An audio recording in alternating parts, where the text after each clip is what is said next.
Black Ops 3.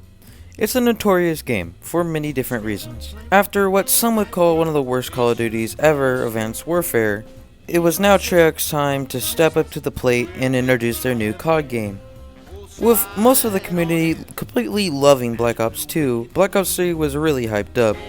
Most fans were really excited for this game after the lackluster Advanced Warfare game with all the new exosuits. A large majority disliked the Advanced Warfare suits, but after hearing that the exosuits would make a return in Black Ops 3, but in different ways, people got a little interested. But as all this was going on, there was another little community starting to brew up in the background. Along with all the hype for Black Ops 3 multiplayer and the campaign, the zombie community also got really hyped. At times, it seemed that the zombie community got even more hyped than the multiplayer community, and they had good reason to. Black Ops 2 Zombies ended with Mob of the Dead and Origins, two great maps, and Origins completely restarting the zombie storyline, and telling a whole different part of the story that we never heard of before. And with the Easter egg for Origins making us go on the edge of our seats, we all wanted to know what would happen next with the Zombies crew. So, the Zombies community was really hyped up for Black Ops 3. Black Ops 3 finally dropped, releasing Shadows of Evil and Giant if you bought the Season Pass. Shadows of Evil is a great map, one of the all-time best maps. Best thing about it is, it's free if you get the game. But the story these two maps told, continuing the storyline, was wonderful. It's what we all wanted to see after we saw that Origins Easter egg cutscene. Ever since that cutscene, we've been dying to see more of the crew, and finally getting to see him was amazing. The next map up was Drak. It brought the fun from Origins and the uniqueness from Moon and combined them into a wonderful map. This map was truly amazing. The story throughout the map was intriguing. It revealed and answered a lot of the questions we had about the zombie storyline. The Easter egg hunt was such a fun journey to go through. Watching all these streamers trying to find whoever can get the Easter egg first was so fun. And that boss fight. We've never seen a boss fight in zombies like that before.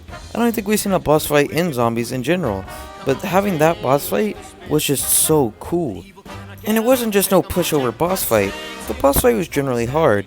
I remember me and my friend Seth would try to do it in 2016, when there wasn't really no tactics out, and we failed so many times. It was very, very aggravating.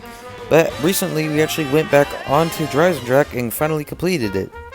After that was Zetsubou no Shima. Zetsubou got mixed reactions at first, and to this day, not that many people really like this map, but still there's a lot of people who do like this map. All in all, it was a really good map. Besides from the annoying thrashers and the spiders and the blue water, how unique this map was incredible though. And the Tokyo storyline was actually really emotionally investing. It's not my personal favorite map and I don't think it's that good, but not all maps can be good. But you cannot forget the wonderful map, the amazing map, Gorod Crowley. I know I've said this for every other map, but this map was actually really unique. But you really can't get upset for me saying that. This whole game is very unique. Every map was so different from each other, but so fun at the same time. Gorod Crowley perfectly combined fun and challenge into a map, and this map was truly amazing. And to top it all off, we got Revelations. This map was a roller coaster of emotions of a map.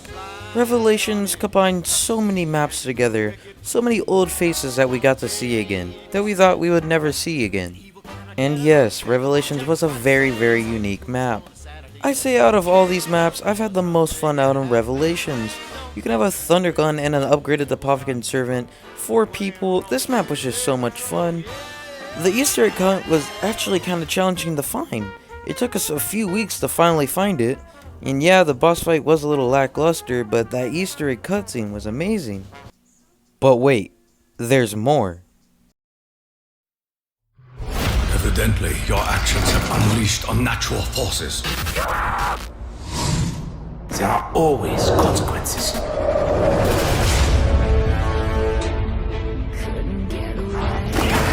You created those abominations. We do not have much time. They will return soon. Going down. For the first time in Call of Duty history, we got a DLC 5. But this wasn't just no regular DLC 5 like we thought. This isn't no multiplayer maps. This isn't no extension to campaign. No. After the complete, utter, amazing hype we got from Zombies, multiplayer just became old news. Multiplayer was put on the back burner for the first time in Call of Duty history. Black Ops 3 Zombies took over Call of Duty. Some people just buy this game for Black Ops 3 Zombies and multiplayer would be the add-on to them. This DLC 5 was called Zombie Chronicles, and Zombie Chronicles was the most sold item on the PlayStation Store in 2017. If that itself doesn't tell you how much hype the Zombies community had behind it, then I don't know what to tell you. Zombie Chronicles allowed us to see a friendly old face again. It allowed us to play our fan favorite maps from the older games with higher graphics. The maps themselves look so beautiful. And I can't tell you how much the zombie community went crazy about this. Zombie Chronicles was like that one gift on your birthday that you didn't expect to get, but you really, really wanted. But at the same time, it was kind of like a thank you note from Treyarch from how much hype that we generated for this game, for zombies. It was kind of like, thank you for supporting the community so much. Here, play your favorite old maps. Black Ops 3 Zombies knew how to satisfy their community. Every map they released was a banger. Even Setsubo no Shima, the map that not that many people liked, was still really good. The community is a whole different story. Multiplayer was always the main thing, and Zombies was always on the back burner. But in Black Ops 3, the community showed their expression on how much they love zombies, completely overwhelming the multiplayer campaign. I came and expressed to you how much fun I had playing this game.